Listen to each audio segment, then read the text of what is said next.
Hey, let's dive right into practice problem number 2. This will be a different style of the goodness of fit. So in practice problem number 1, we were testing to see if some data collected would fit a uniform distribution where they're all equal. Still going to do a goodness of fit here in number 2, but we're going to be given what is expected, if that makes sense. So let's go ahead and I'll read number 2. It says a study on American households found the percentages for the number of television sets in the home, and we get this table for what they found for just the larger American population, for how many households are in the home and the percentages. So 0 TVs in the home was 3%. 1 TV in the home was 16%. 2 TVs in the home was by far the biggest, 55%. And then the 3 plus 3 or more TVs in the home, 26%. Okay, then on the next page, a random sample of 500 San Diego households gave these percentages. Okay, so looking just at San Diego, 0 TVs in the home, 1%. 1 TV in the home, 23%. 2 TVs in the home, 64%. Also by far the biggest. We're definitely seeing these numbers fluctuate a little bit. And then 3 or more TVs in the home, 12%, much lower than the larger American population. Okay. Then it says, at alpha equals 0.01, does it appear that San Diego households have a different distribution of TVs in the home compared to the larger American population? Okay, so we're still doing a goodness of fit, but now the goodness of fit is the population of the entire U.S., the entire American population versus San Diego. Does San Diego fit the larger American population? Okay, so you've seen how I've set it up here. Before we get started, we want to make really clear just who is who. All right, so the larger American population, let me start again. We're looking at San Diego. We're studying San Diego. And we want to know, does San Diego fit the American population? Okay, so we're going to assume that San Diego is the same as the larger American population. So that would make this one the expected. We expect San Diego to match the American. When we take San Diego's numbers in the survey, we expect them to match what all the rest of America is doing as a whole. But of course, we collect data from just San Diego, and it's not going to be identical, right? We know that going in. So that's going to be the observed. And we're just going to compare these. How close are those to one another? Do we have enough evidence that San Diego is actually different than the American population? Okay, that's the angle we're taking here. And that's going to help us out with our null and alternative hypotheses. So let's go to that next. What's the null hypothesis? What do we assume is happening? So again, we're studying San Diego, and you notice, if you're having trouble with which was which, we always take the larger population to be the expected. Okay, so the bigger population is like the larger nation, right? And then San Diego is just like one little point inside that bigger one. So we assume San Diego is the same as the big, but maybe we've got evidence that no, actually San Diego differs from the whole thing. Okay. So what is our null hypothesis? Right there. Oh, still going. All right. We are going to assume San Diego is the same for the rest of America. The distribution of San Diego TVs in the house is the same as that for all Americans. Now, of course, you could phrase this a little bit differently if you wanted to. It's probably not going to be as short as the first example we did. Just the nature of what's happening. The distribution of San Diego TVs in the home or house is the same as that for the Americans, for all Americans, or for the American population, something. Okay. So then what would be the alternative? What's the opposite of this? Well, you can really just take the word same and make it the word different. The distribution of San Diego TVs in the house is different than that for all Americans. So I changed same as became different than. Okay. So there's the opposites.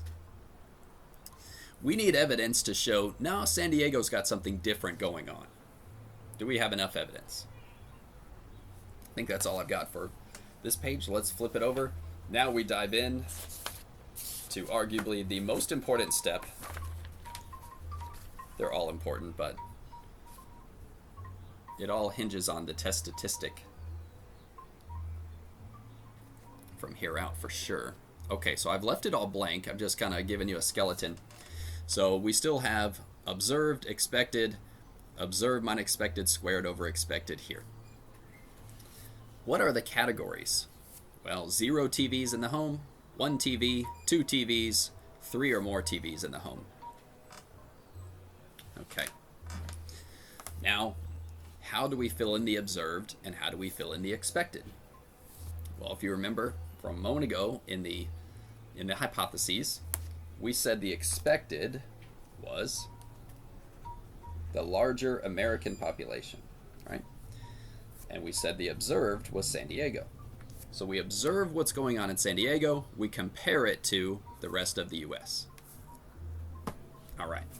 Well, we're just going to look at our two tables. What was observed in San Diego, and we're going to fill in the percentages, okay? So 1% here, and then it was 23%, 64%, and 12% for 3 or more. If we go to the first table for this one, it was 3%, and then 16, 55, and 26.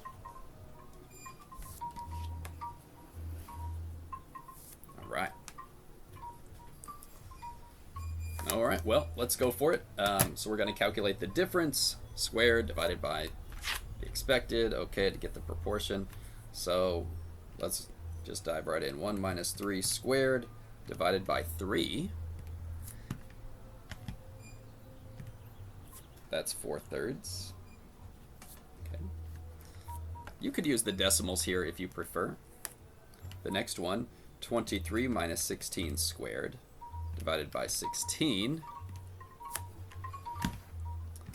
Oh, okay, so that's 49 over 16. I prefer not to round in the middle of the problem, and you may have learned that from doing homework. This is 81 over 55. And the last one, 12 minus 26 squared divided by 26 as a fraction. That's 98 over 13.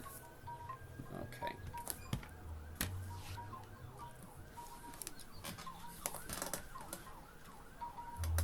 So I get all of these values, and now I'm going to go ahead and what comes next? We're going to add them all together.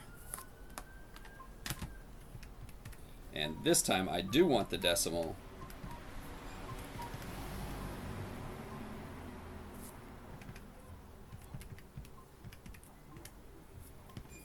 I'm going to say 13.41. When I add those all up, round it to 2 places.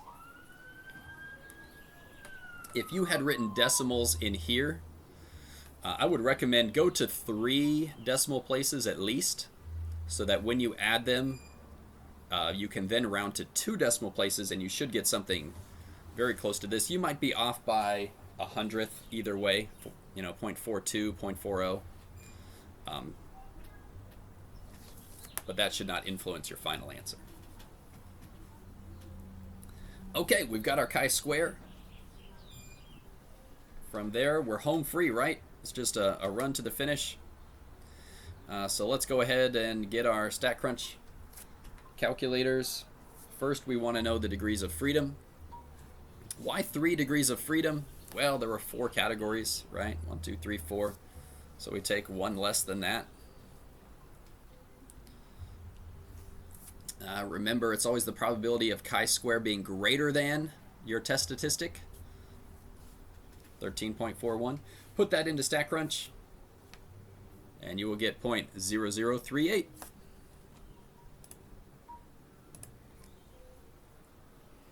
Okay. We got the p-value. Step 4. We'll compare that p-value to alpha. Alpha here, 0.01, so that's a small value of alpha. We're really making it difficult to have enough evidence. But our p-value, well, it came out to be less. Our alpha is the bigger one here, even though it was a small choice.